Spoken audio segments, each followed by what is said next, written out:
Bom, dando início à nossa aula de hoje nós vamos falar sobre ângulos notáveis e triângulos retângulos.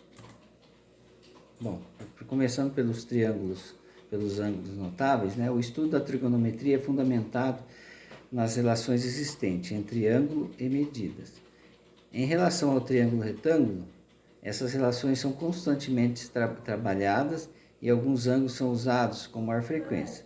E eles recebem o nome de ângulos notáveis, e seus valores correspondem a 30 graus, 45 graus e 60 graus. Então, esses ângulos notáveis nós temos que o seno de 30 graus é meio, o seno de 45 graus é raiz de 2 sobre 2, o seno de 60 é raiz de 3 sobre 2. O cosseno de 30 graus é raiz de 3 sobre 2, cosseno de 45 graus é raiz de 2 sobre 2 e o cosseno de 60 graus é meio. E a tangente, né, que é o ângulo de 30 graus é raiz de 3 sobre 3, a tangente de 45 graus é 1, e a tangente de 60 graus é raiz de 3. Bom, precisamos desses conceitos para entender e resolver alguns problemas com os triângulos retângulos. Aí nós temos o triângulo retângulo, né, onde o ABC forma o triângulo retângulo. Nós temos a hipotenusa, que é o nosso maior parte, né?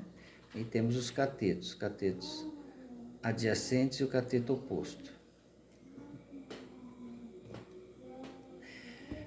Na trigonometria, no triângulo retângulo, é um triângulo que possui um ângulo reto, 90 graus, dois lados são chamados de cateto e o outro é chamado de hipotenusa. Os catetos são os lados que formam o ângulo reto, 90 graus, ou seja, são os lados que tocam nesse ângulo.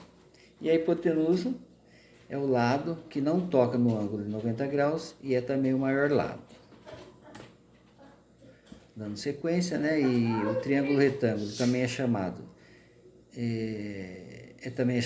pois é a metade de um retângulo. Conforme a próxima figura, está aí o triângulo, está aí o retângulo, né? E o triângulo retângulo, temos dois triângulos retângulos aí na figura. Os triângulos possuem uma propriedade particular muito interessante relativa à soma dos seus ângulos internos. Essa propriedade garante que em qualquer triângulo, a soma das medidas dos três ângulos internos é igual a 180 graus.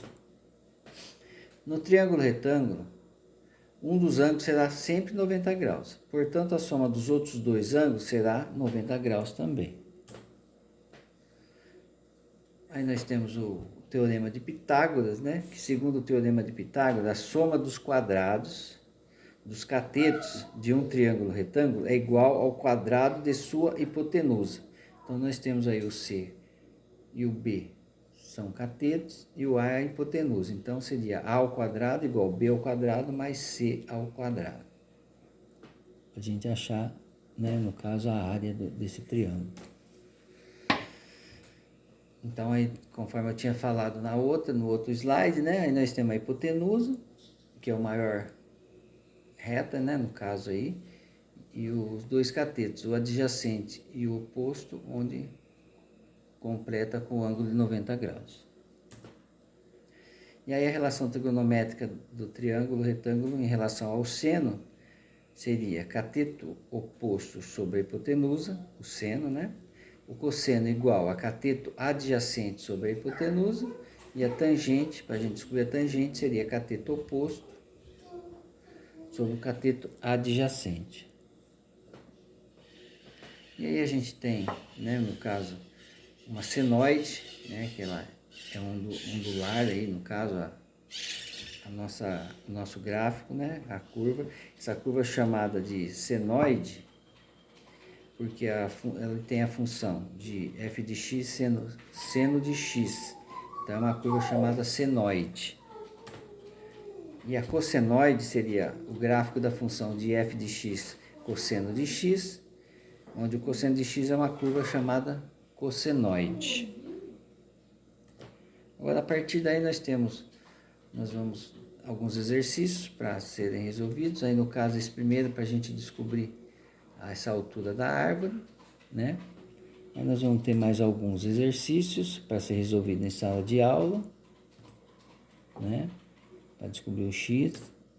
E depois de resolvido esses exercícios, nós vamos fazer uma lista de exercícios e passar para a classe resolver em grupo, em trio, para poder resolver e ser entregue no final das aulas, tá bom? É isso daí por hoje.